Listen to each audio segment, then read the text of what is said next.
Hari Om. The Vedas are the most ancient records known to the human being, and the Sanatana Dharma is derived from the Vedas.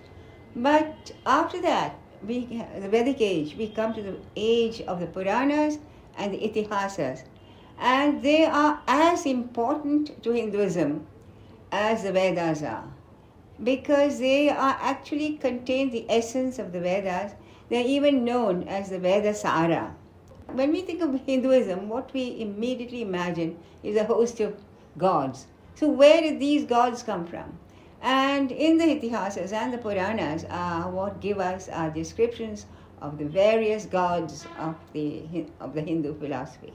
So here we are trying to bring out in reading of the different Puranas as narrated by Vanamali, and we will be starting with Rama, since we are very soon coming to his birth. Ramanavami is approaching. So now we will start with the Ramayana. Hari Om.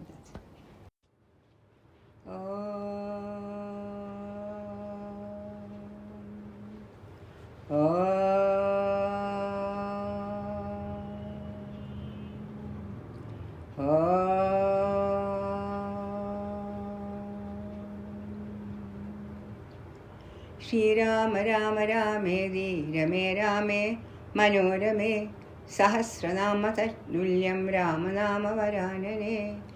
The chanting of the name of Rama is equivalent to the chanting of the 1001 names of Vishnu in the Vishnu Sahasranama. Hari Om. Today we are taking the story of Sri Rama, the seventh incarnation of Lord Vishnu. Now, before we go into the story of the Ramayana, let us listen to the story of the sage Valmiki, who was the author. It is said that he was born of Brahmin parents who abandoned him in the forest at birth. He was found and brought up by a hunter, and thus became a hunter and a robber by profession. He was known as Ratnakar. He was a wild and savage man and knew nothing of culture or civilization. All those who went into the forest had to go in fear of their lives, for he was known to be ruthless. He lived with his wife and brood of children in the depths of the forest and had never gone anywhere near a town. One day he saw a man approaching him. With the ferocity of a wild animal, he pounced on him with a view to kill and rob him of his money. He was surprised to find that the man did not show any signs of fear, but stood absolutely still. He was quite intrigued by this strange behavior. He had only seen two types of animals before in his life: those who turned tail and ran away as soon as they saw him, and those who bared their teeth and pounced on him. It was the first time that he saw a creature who looked at him fearlessly with eyes filled with compassion. Love and compassion were emotions to which he was an utter stranger. And for a minute he faltered in his tracks, his upraised arm holding a brutal knife freezing in the air. Slowly he brought the hand down and asked the saint, "Who are you who shows no signs of fear? Everyone I know runs away as soon as they see me, and I catch them easily. Why don't you run?" "I am Narada, the heavenly sage, and I do not run because I am not afraid of you."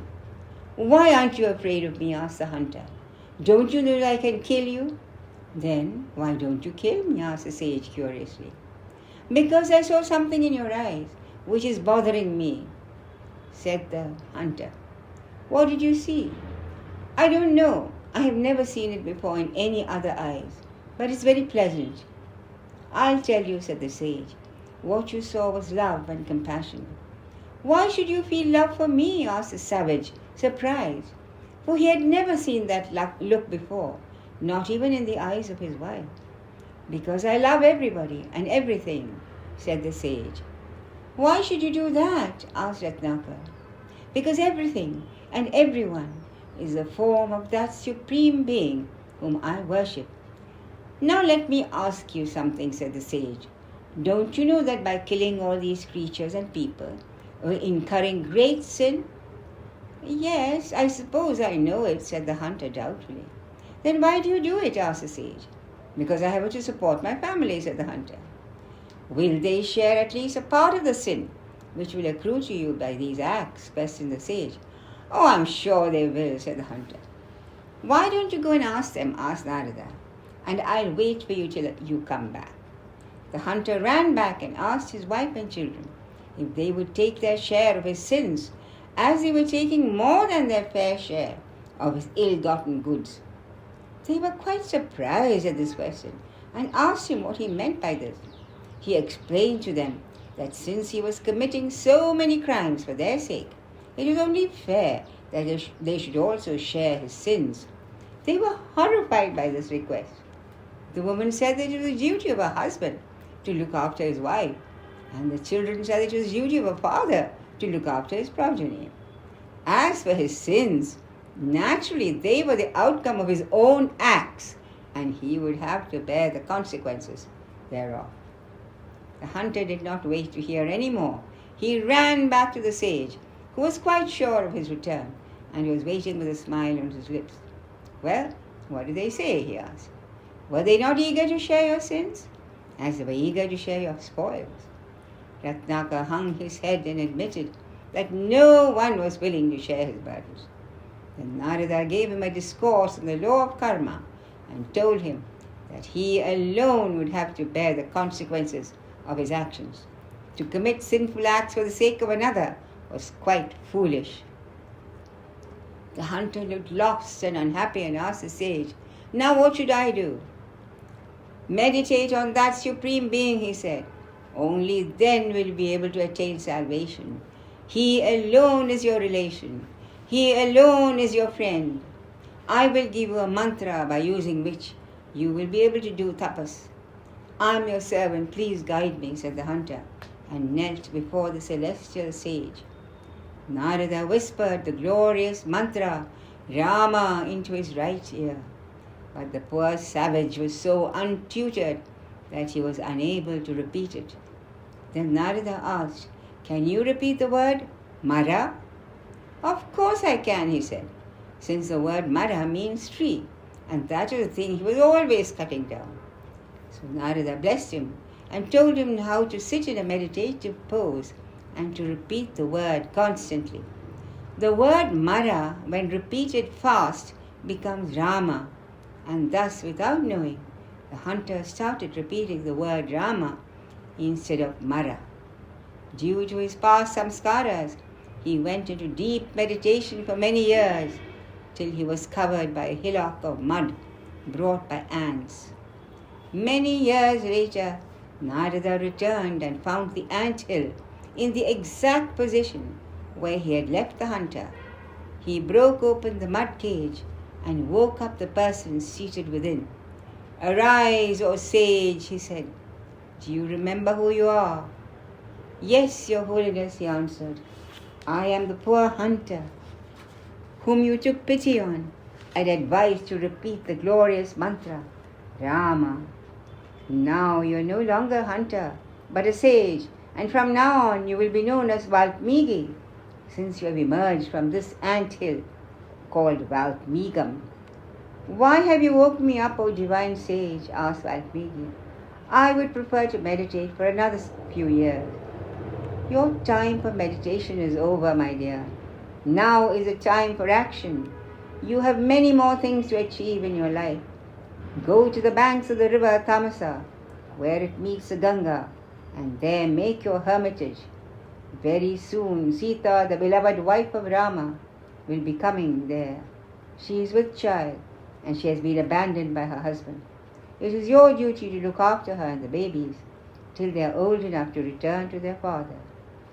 O Holy One, Valmiki said, if I find that this world is a wicked place, filled with ignoble people, if I could find at least one human being who would possess the qualities of a noble soul. Then I would feel like returning to the world. Otherwise, it would be better for me to remain within the security of my anthill. Tell me, do you know of such a one? Narada asked him to enumerate these qualities. Valmiki said, integrity, bravery, righteousness, gratitude, truthfulness, dedication to one's principles, concern for all living beings, learning, skill, beauty, courage, ability to keep anger under control, lack of jealousy, and undaunted heroism. O sage, pray tell me, am I expecting too much? Can anyone have all these qualities at the same time? Narada was pleased to answer this question and said, indeed, I do know of such a person. He is born in the line of Ikshvaku, and his name is Rama. Narada then proceeded to acquaint Ratnakar briefly with the story of Rama, who possessed all the qualities of a perfect man. He concluded the story by saying, this Rama now resides in the city of Ayodhya and rules the kingdom with all righteousness. He is born to establish dharma on earth. Very soon, as I said, his wife Sita will be coming here, and it is your duty to take care of her. Thus saying, the sage departed, strumming his lute. After he had left, Valmiki went to the land near the Tamasa river and made his hermitage. Soon he had many disciples. One winter morning, he went to the banks of the river for his bath. On the way, he saw two cranes mating. As the sage gazed in joy at their spontaneous love for each other, a fowler aimed a fatal arrow at the male bird and shot him, contrary to all the rules of dharma. Pierced by that cruel arrow, in the midst of the act of love, the bird fell to the ground with a heart-rending cry. Wrenched from her lover, the female bird screamed piteously, beating her breast with her wings. She fluttered around, terrified and bewildered. Her piteous cries brought forth a gush of compassion into the heart of the sage, and he cursed the fowler. As soon as the curse left his lips, he felt great remorse. He was horrified that his compassion for the bird had made him break his vow of non-violence by cursing the fowler. He was horrified that his compassion for the bird had made him break his vow of non-violence by cursing the fowler, who was after all only a helpless victim of his own karma, like he had been a long time ago. He felt very unhappy about the whole episode. Then he realized that his curse had flowed from his lips in a spontaneous verse of 4 lines with 8 syllables each. He was struck by the beauty of the verse and told his disciple Bharadwaja to memorize it. The sage then continued with his interrupted ablutions and returned to his ashrama. Just then 2 young brahmacharis from the neighboring ashrama ran to him and told him that a beautiful woman had been abandoned near the river and appeared to be contemplating jumping into it. Valmiki ran to the woman and knew that it was Sita, the wife of Rama, as told by Narada. He escorted her home and told the wives of the sages to look after her, for she was carrying the heir to the throne of the Ikshvakus. Later, when he sat for meditation, he was filled with remorse over the episode of the 2 cranes and his involuntary curse of the hunter. Brahma, the creator, appeared to him and told him not to brood over this strange event, because from this incident would arise the inspiration to narrate the story of Rama, Sita, and Lakshmana. Brahma spoke thus: You will be inspired, O Rishi, to compose a most memorable poem on the exploits of Sri Rama. The whole life of Rama will be revealed to you. Everything that you say in your poem will be based on facts which you have witnessed. You will be able to see each and every one of that glorious episodes in the life of Sri Rama. You will get great fame as being the first of all poets. The story of Rama will endure as long as these mountains and rivers stay on the face of this earth. Your fame will resound in the realms of heaven above and the kingdoms of the earth below. Having blessed Valmiki thus, Brahma departed. Valmiki then sat down and meditated on the Lord, and out of his mouth gushed forth the immortal poem called Ramayana, the way of Rama. This is how the Ramayana came to be written. From the depths of Valmiki's sorrow at the fate of the two birds who were so much in love with each other and who were parted so cruelly.